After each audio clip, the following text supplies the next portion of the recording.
Dinas Pendidikan dan Kebudayaan Provinsi Lampung meminta sekolah memberikan bimbingan konseling melalui konselor kepada siswa yang melambai ataupun tomboy.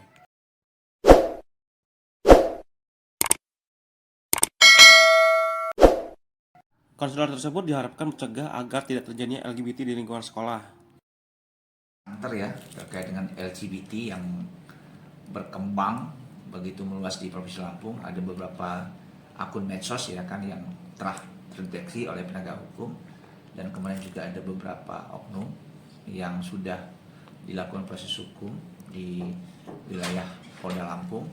Maka kami ya kan Dinas Pendidikan sesegera mungkin membuatkan surat edaran resmi kepada satuan pendidikan di bawah kewenangan Provinsi Lampung untuk sekolah ya kan melakukan mitigasi awal ya kan, melakukan langkah-langkah antisipasi bagi anak-anak yang berpotensi melakukan penyimpangan seksual.